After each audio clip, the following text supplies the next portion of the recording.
All right, so welcome to another deep dive where we take something that you're curious about and try to really figure out what it means, what the insights are. And for today's episode, we're diving into a listener-submitted sermon, a transcript actually from a recent sermon by Pastor Carlos Stahl. Yeah, this one's titled Behemoth habita en los lugares húmedos, Which means? which translates to Behemoth dwells in wet places. Okay, interesting title. And just to set the scene for our listeners, can you describe like the atmosphere a little bit of the sermon from what you gathered from the transcript? Yeah, so right away, you kind of get this feeling of really powerful praise and worship. It sounds like music was a big part of this service. And Pastor Stahl even mentions all these different countries that people traveled from to be there. So it definitely seems like a big event, a very special gathering. Yeah, I noticed that too. And it really struck me how Pastor Stahl kind of tackles these huge fundamental questions about our faith. Like, what does it really mean to have a relationship with God? How do we actually grow spiritually? And then he goes into this deep dive into the book of Job, focusing on these figures of Behemoth and Leviathan. It's like, whoa, this is a lot to unpack. It is. And I think one of the things that really grabbed my attention was that question of what does it actually mean to be perfect in our faith? And then how does Behemoth fit into the picture when life throws those curveballs at us, those wet places, as he calls them? Yeah, exactly. So let's jump in and start exploring some of these ideas. Okay, sounds good. So right at the beginning, Pastor Stahl talks about praising God.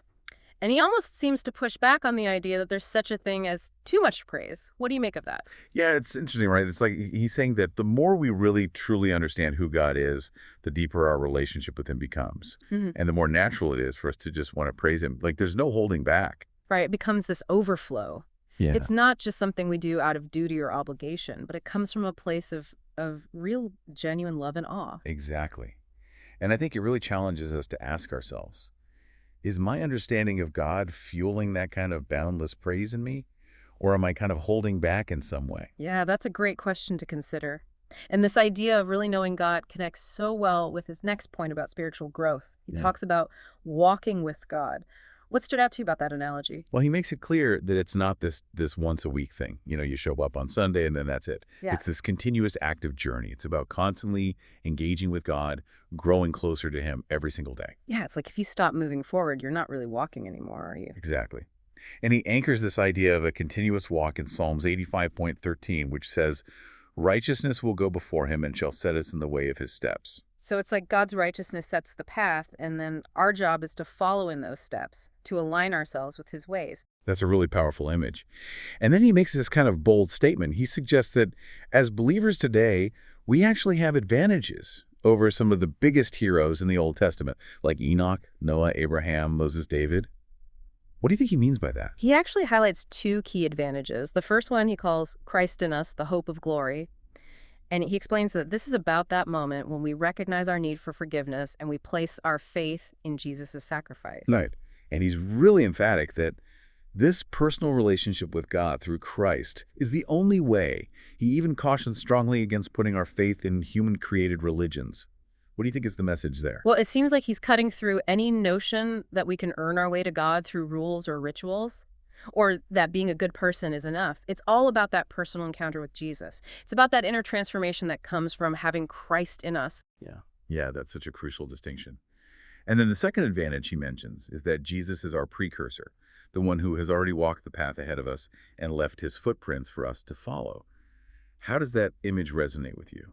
Well, it's incredibly reassuring. It's like having the ultimate guide, someone who knows exactly what lies ahead. We're not fumbling around in the dark. We're following in the footsteps of someone who's already overcome every obstacle, every temptation. Right. It gives us this incredible sense of confidence in our journey. So from there, Pastor Stahl takes us to the book of Job. Now, Job's story on the surface is all about suffering and loss. How does he connect that back to this idea of walking with God? Well, he starts by reminding us that Job is initially described as perfect, upright, fearing God and turning away from evil. But Pastor Stahl makes it clear that he doesn't see this perfection as some kind of final state. It's more about the direction of Job's life, the fact that he was actively walking with God, constantly growing in his faith. And he brings in James 1:4, where it talks about patience leading to being perfect and complete, contrasting that with Job's initial perfection.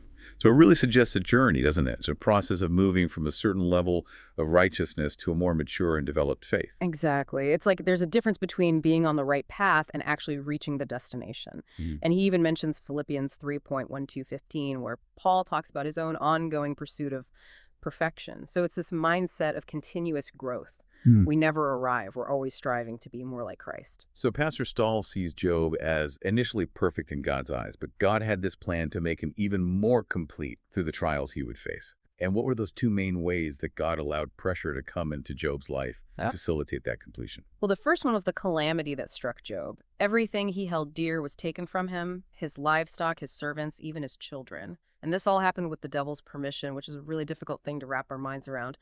But even in the midst of all that incredible loss, Job initially blessed God. It's amazing, isn't it? It really speaks to the depth of his faith. To be able to respond with blessing in the face of such unimaginable suffering, it points to a profound trust that went beyond his circumstances. It really does. And the second source of pressure came from Job's friends, Eliphaz, Bildad, and Zophar. And Pastor Stahl acknowledges that they weren't entirely wrong in everything they said, but ultimately their counsel ended up pushing Job further away from God.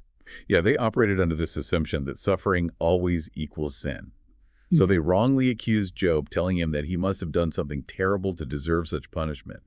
And this really pushed Job into defending himself and even questioning God's justice, instead of seeking understanding and comfort. And then later in the story, we have Elihu, who Pastor Stahl describes as kind of a mediator. What role did Elihu play? Well, he brought a needed correction. He challenged Job's claims of righteousness and his questioning of God's fairness, but he did it in a respectful way. He highlights Job 36.516 as an example of Elihu's speech, emphasizing God's justice and his purpose in allowing correction. It's like Elihu was preparing Job for God's direct intervention. And that intervention is pretty dramatic. How does God finally confront Job? Not through another person, but Yeah. directly from a whirlwind in Job 38.1. And Pastor Stahl takes a moment to explain that God speaks in different ways, sometimes through a whirlwind, sometimes through an earthquake or fire, and sometimes through a still small voice, like Elijah experienced in 1 Kings 19.11 and 13. So why do you think God chose the whirlwind in this case? Well, Pastor Stahl connects the whirlwind to a lot of powerful imagery in the Old Testament. He mentions Isaiah 40.23-24, where the whirlwind reduces the powerful to nothing like chaff, which he links to the danger of what he calls pride of revelation, that idea that we think we have God all figured out. Right. And then there's Isaiah 41.15-16, where the whirlwind separates the grain from the chaff, symbolizing the removal of our flawed human reasoning. He also points to Psalm 83, where the plea is for God to scatter enemies like a whirlwind, leading to the recognition of his name. And Psalm 107, where the storm brings sailors to the end of their own strength, causing them to cry out to God for deliverance. And finally, Nahum 1.3 describes God marching in the tempest. So it seems like the whirlwind is this force that humbles us, strips away our pride and self-reliance so we can finally hear what God is trying to say. Exactly. It's about breaking down our limited understanding to make way for divine wisdom.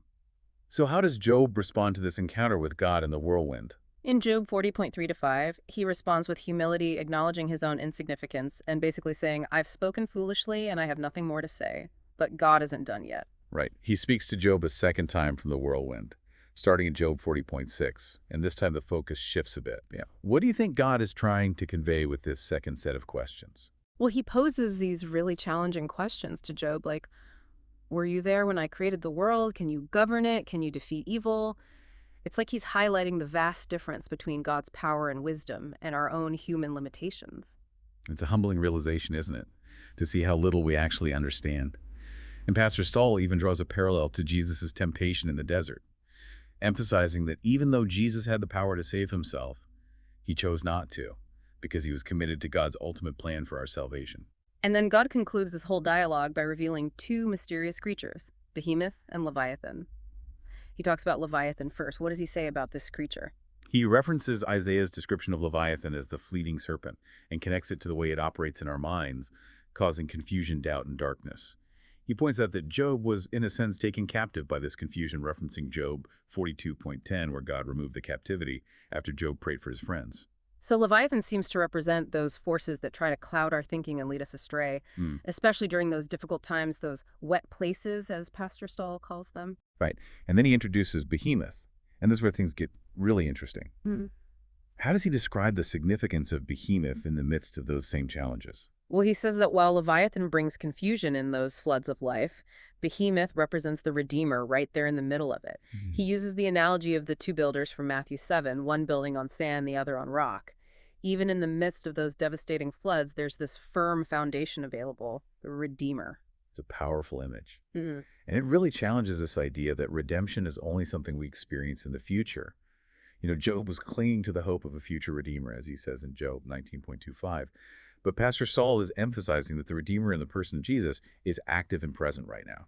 Right. He even connects this to the story of Martha and Mary and Jesus' response about Lazarus' resurrection, shifting the focus from future hope to present reality. So let's talk about Behemoth itself. The description is in Job 40.1524. What does the name Behemoth even mean? Pastor Saul says it means mute beast. And then he goes through this very vivid physical description. Made like man, eats grass like an ox, incredible strength in his loins and muscles. A tail like a cedar tree. Bones like bronze, limbs like iron. It's this picture of immense power and stability. But then we come to verse 19. He is the first of the ways of God. Why do you think Pastor Stahl argues that this can't just be a literal animal like a hippopotamus or an elephant? Because of that phrase, the first of the ways of God. He says that points to preeminence, the very beginning of creation.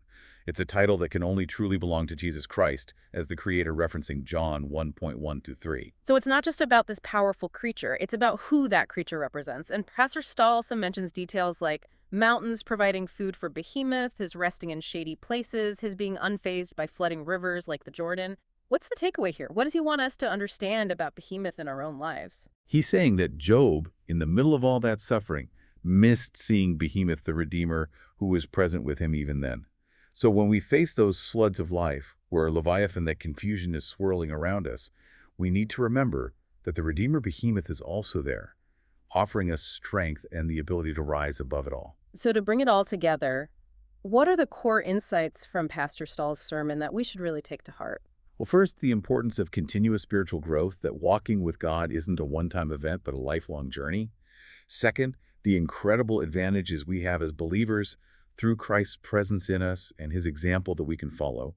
And finally, this amazing revelation of Jesus as the ever-present Redeemer Behemoth, standing with us and lifting us up even the most difficult challenges. And that image of the whirlwind is so powerful. It's this sometimes painful but ultimately necessary process of God stripping away our pride and self-reliance so we can truly see him and depend on him. Absolutely.